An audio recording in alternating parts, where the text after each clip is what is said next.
You come from every part of the country, including Hawaii. Someone's here from Hawaii. Now that is a real sacrifice, let me tell you.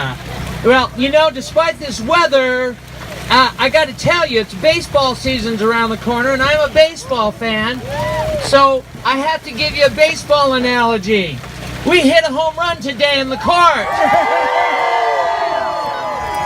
In fact, Michael Ferris hit a Grand Slam home run. And you know something? Because of what happened today, I am very optimistic about what's going to result from this. California will not prevail. California will not prevail. Now, real briefly, it's cold. We got to get out of here. But I want to ask you all a question. How many here remember the time you first saw your little baby on an ultrasound screen? Let's see hands. And how many of you remember the feelings of love and compassion and wonderment when you saw her tiny heart, her tiny fingers, her tiny face, her features? How many remember that? Yeah. Well, I do. Don't you think that every mother considering abortion in this country should have that same opportunity? Yes! And if California gets its way, the answer to that question is no.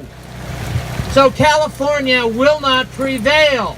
Yeah. You see, you stand for something much bigger than the state of California here. You stand for something that is at the heart and soul of our nation. And the future and destiny of our nation is due to heroes like you, whom the history books will never mention. Your names will never be recorded. But you, because of your work of love and sacrifice, are standing in the gap for this nation. That's your work. And that's why California will not prevail. Because of your work, love and mercy and justice flow like a river across this country, creating a culture of life. That's who you are. Where there's loneliness, you provide friendship. Where there's sadness, you provide joy.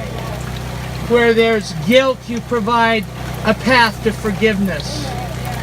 Where there's despair, you provide hope. Where there's doubt, you provide faith. Where there's hate, you provide love.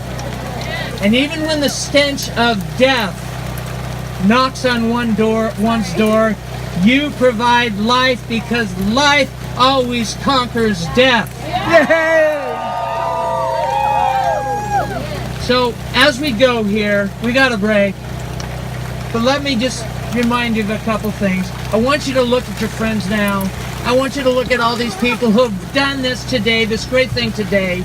And I want all of us together to commit to ourselves this truth in our hearts that we stand for.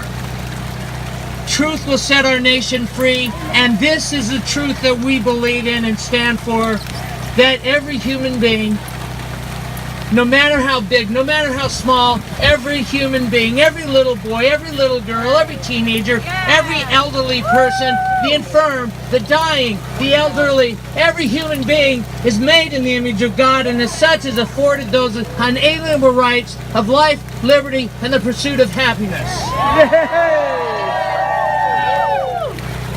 And as we leave here, let us commit ourselves to this great cause.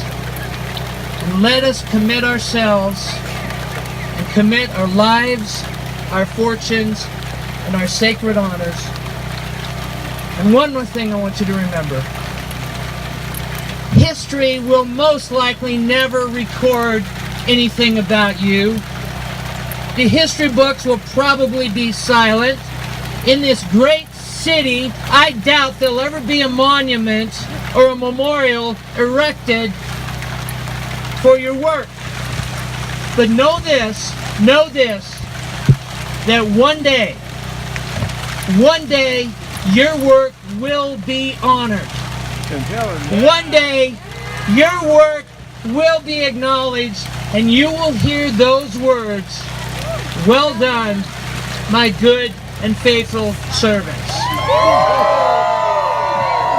Thank you so much, Tom. Well, it is just about